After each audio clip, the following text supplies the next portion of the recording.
நெக்ஸ்டன் நேர்கள் அனைவருக்கும் எனது இனிய வணக்கம். நான் உங்கள் வாழ்க நலமுடன் ஜோதிடர் டிஜே சுந்தரபாண்டி. அதாவது நம்ம இந்த பதிவில் என்ன பார்க்க போகிறோம் அப்படின்னா, கிட்டத்தட்ட நம்முடைய கும்ப ராசியில் இந்த கோச்சார கிரகங்கள் என்று அழைக்கப்படுகின்ற ராகு பகவான், சூரிய பகவான், புதன் பகவான், செவ்வாய் பகவான் என்ற 4 கிரகங்களும், அதேபோல் காலசக்கரத்துக்கு 2ஆம் இடத்ததிபதி மற்றும் 7ஆம் இடத்ததிபதி என்று கருதக்கூடிய சுக்கிர பகவான் மீன ராசியில் உச்ச நிலையில் அமர்ந்து உங்களுடைய வாழ்க்கையில் இந்த 5 கிரகங்களும் உங்களுடைய வாழ்க்கையில் என்ன மாற்றத்தை கொடுக்க போகிறாங்க, என்னென்ன விஷயங்களில் நீங்கள் கவனமாக இருக்கணும் அப்படிங்கிறத உணர்த்துறாங்க அப்படின்னு பார்க்க போகிறோம்.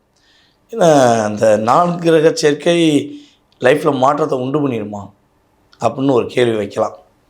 பொதுவாகவே பார்த்திங்கன்னா ஒவ்வொரு ராசிக்கும் கும்பராசி ஒவ்வொரு பாவகமாக செயல்படும். அப்படி பார்க்கும்போது கிட்டத்தட்ட பார்த்திங்கன்னா ஒரு 5 கிரக சேர்க்கை ஒரு முறை ஏற்பட்டு தான் நம்மளுடைய உலக ரீதியாக உலகம் முழுவதுமே அல்லாளப்பட வேண்டிய சூழ்நிலை. ஏன் ஐயோ என்ன பண்ண போகிறோம், நம்ம வாழுவோமா மாட்டோமா, வெளியே வரலாமா வேண்டாமா அப்படிங்கிற யோசனையை கொடுத்தது யார்? இந்த கொரோனா என்ற ஒரு மிகப்பெரிய என்ன சொல்கிறேன்னா ஆளுமை சக்தியை கொடுத்து அனைவருடைய பவரையும் பிடுங்கினது யாருன்னா இந்த 5 கிரகங்கள் தான். ஸோ இதே மாதிரி ஒரு பிரச்சனை வந்துடுமா, இல்லை உங்களுடைய வாழ்க்கையில் மாற்றம் வருமா அப்படிங்கிறத நம்ம இந்த 4 கிரக சேர்க்கை மற்றும் சுக்கிரன் உச்ச நிலையிலிருந்து ஏற்படக்கூடிய மாற்றங்கள் அப்படின்னு சொல்லி பார்க்க போகிறோம். வாங்க வீடியோக்குள்ளே போகலாம். கடக ராசி அன்பர்களுக்கு கோச்சார கிரகங்களான 4 கிரகங்கள் உங்களுடைய ராசிக்கு 8ஆம் இடத்தில் அமர்ந்திருக்காங்க. ஸோ 8ஆம் இடத்தில் பாவ கிரகங்கள் அதிகமாக அமரலாமா அப்படின்னா அமரக்கூடாது தான். அதுக்காண்டி அவங்களால தூக்கி நம்ம தள்ளி வச்சிட முடியுமா? அவங்க 8ஆம் இடத்துல அமர்ந்துட்டாங்க. ஸோ அந்த 8ஆம் இடங்கிறது பார்த்திங்கன்னா திடீர் விபரீத ராஜயோகத்தையும் குறிக்கும். ஓகேவா? திடீர் அதிர்ஷ்டத்தையும் குறிக்கும். ஆனால் திடீர் வில்லங்கத்தையும் குறிக்கும், திடீர் பிரச்சனையும் குறிக்கும். அப்போ எது நல்ல விஷயமோ அதை நம்ம எடுத்துக்கிட்டு, எது கொஞ்சம் எச்சரிக்கையான விஷயமோ அதில் கவனமாக இருக்கணும். அப்போ என்ன விஷயங்கள் நல்ல விஷயம் அதை சொல்லுங்கள் அப்படின்னா, உங்களுடைய வீட்டுக்காரர் கடகராசிக்காரங்களுடைய கணவர் வேலை இல்லாமல் இருக்கார், வேலை இல்லாமல் வீட்டில் இருக்கார். இந்த மனுஷன் எப்படா வேலைக்கு போவார் அப்படின்னு நீங்கள் எதிர்பார்த்தீங்கன்னா கட்டாயமாக உங்களுடைய கணவர் வேலைக்கு போய் சம்பளத்தை வாங்கிட்டு வீட்டில் கொடுப்பார்.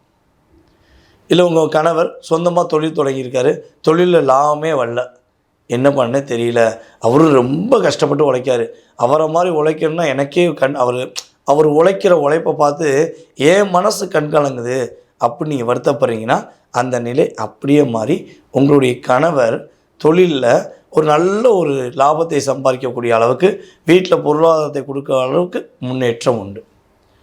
அதே போல் உங்களுடைய நண்பர்கிட்ட நீங்கள் பணம் கொடுத்து ஏமாந்துட்டீங்க.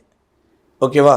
ரொம்ப நாளைக்கு முன்னாடி நல்ல ஃப்ரெண்டு, ரொம்ப பாசக்கார தோழி, பாசக்கார தோழன் அப்படின்னு நினச்சி நீங்கள் பணத்தை கொடுத்துருப்பீங்க. அந்த பாசக்கார தோழன் உங்கள் ஃபோனை கூட எடுக்காமல் இருக்கலாம், உங்களை ஏமாற்றிருக்கலாம், உங்களை பிளாக் பண்ணியிருக்கலாம், வாங்கினதையும் சிரிக்க பேசி அழுது பேசி உங்களை ஏமாற்றி உங்கள்கிட்ட வாங்கியிருக்கலாம். ஏன்னா உங்களை பொறுத்தவரை பார்த்திங்கன்னா அப்படியே மனசுக்குள்ளே அவங்க கண்கலங்கினாலும் நீங்கள் மனசுக்குள்ளே கண்கலங்கிடுவீங்க. அவங்க வெளிப்படையாக நடிக்கிறாங்கன்னு தெரியாமல் கூட உங்கள் புத்திக்கு இது தெரிஞ்சாலும் உங்கள் மனசு அது கேட்காம என்ன பண்ணும், இறக்க குணத்தால் ஏமாந்துருக்கும். ஸோ அப்படிப்பட்ட சூழ்நிலையில் நண்பர்கள் மூலமாக ஏமாந்த கடக ராசிக்கு அந்த ஏமாற்றத்துக்கு விடை கிடைக்காதா அப்படின்னு எதிர்பார்த்தீங்கன்னா இந்த ஏமாற்றத்துக்கு விடை இப்போ கிடைக்கும். அதேபோல் உங்களுடைய மாமியார் சொத்துன்னு சொல்லுவோம். கல்யாணம் முடிச்சிருந்தீங்கன்னா உங்களுடைய மாமியார் சொத்துன்னு சொல்லுவோம். பார்த்தீங்களா? இந்த சொத்து ரொம்ப நாளாக ஊசலாடிக்கிட்டே இருக்குது, என் வீட்டுக்காரிக்கு வர வேண்டிய சொத்து வெயிட்டிங்லேயே இருக்குது, அது வந்துச்சுன்னா நான் வேறு லெவலில் போயிடுவேன் அப்படின்னு கடகராசி ஆண்களாகிய நீங்கள் நினச்சினாலும் சரி, அல்லது என் வீட்டுக்காருக்கு அவங்க அம்மாவடி சொத்து வரமாட்டேங்குது, அது வந்தால் நாங்கள் ஒரு லைஃப்பில் ஒரு சந்தோஷமாக இருப்போம்னு சொல்லி பெண்கள் ஆகிய நீங்கள் நினச்சாலும் சரி, உறுதியாக அந்த சொத்தில் வில்லங்கம் இருந்தாலும் வில்லங்கத்தை சரி செய்து உங்களுக்கு நீட்டாக உங்களுக்கான சொத்தை கொடுப்பதற்கான ஒரு சூழ்நிலை கிரகங்கள் வாய்ப்பை கொடுக்குது. ஸோ இது எக்ஸாக்டாக நடந்துடுமா அப்படின்னா உங்களுடைய கணவருடைய சுய ஜாதகத்தில் 8ஆம் இடத்து திசாவோ புத்தியோ நடந்தால் அது பிரச்சனையை உண்டு பண்ணும். அதே இது உங்களுடைய சுய ஜாதகத்தில் 8ஆம் இடத்து திசா புத்தி நடந்தால் உறுதியாக லாபத்தை கொடுக்கும். இவ்வளோதான் வித்தியாசம். கிடைக்குமா கிடைக்காதா அப்படிங்கிறது இப்போ இந்த கோச்சார கிரகம் உங்களுக்கு 30% கொடுக்க ரெடியாக இருக்குது. அந்த 70% ஃபேவராக இருந்தால் உறுதியாக என்ன பண்ணும், உங்களுக்கு அந்த சொத்து உங்களுக்கு வந்து அடையும் என்பது உண்மை.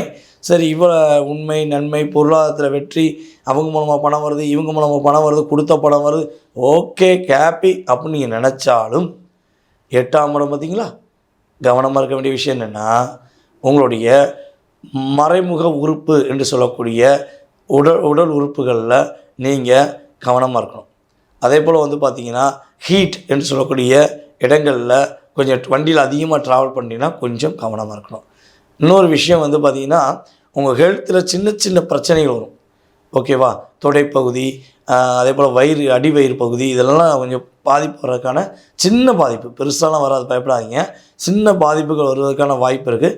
ஸோ அப்படி ஒரு சூழ்நிலை யாருக்காவது வந்தால், அது கடகராசி எல்லாருக்குமே நான் சொல்லலை. ஸோ மேபி யாருக்காவது வந்தால் உடனே பக்கத்தில் இருக்க மருத்துவரை பார்த்து ட்ரீட்மெண்ட் எடுத்துக்கிட்டிங்கன்னா பாதிப்பு இல்லாமல் என்ன பண்ணலாம், ஒரு நல்ல நிலைக்கு உங்களை நீங்கள் உருவாக்கி கொள்ளலாம். சரியா? அதுக்கப்புறம் வண்டி வாகனங்களில் போகும்போது கொஞ்சம் கவனமாக போகணும். நீக்காட்டு வண்டி வாகனம் போகும்போது அசால்ட்டாக ஃபோன் பேசிகிட்டே போகிறது, பக்கத்தில் இருக்கவங்கள்ட்ட பேசிகிட்டே போகிறது, கார் ஓட்டும் போது ஃபோன் ஓட்டிக்கிட்டே போகிறது. ஸோ இதெல்லாம் வேண்டாம். ஓகேவா? கரெக்டான டாக்குமெண்ட்ஸ் எடுத்து வச்சுக்கோங்க, கரெக்டாக போங்க.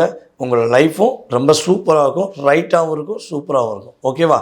நீங்கள் வழிபாடு செய்ய வேண்டிய கோவில் அப்படின்னு பார்த்தீங்கன்னா, உங்களுடைய வீட்டு பக்கத்தில் இருக்க கருப்பசாமி வழிபாடு உங்களுடைய கவலைகளையும் உங்களுடைய கஷ்டங்களையும் நீக்கக்கூடிய அற்புதமான வழிபாடாக இருக்கும் என்பதை நிதர்சனமாக கூறிக்கொள்கிறேன்.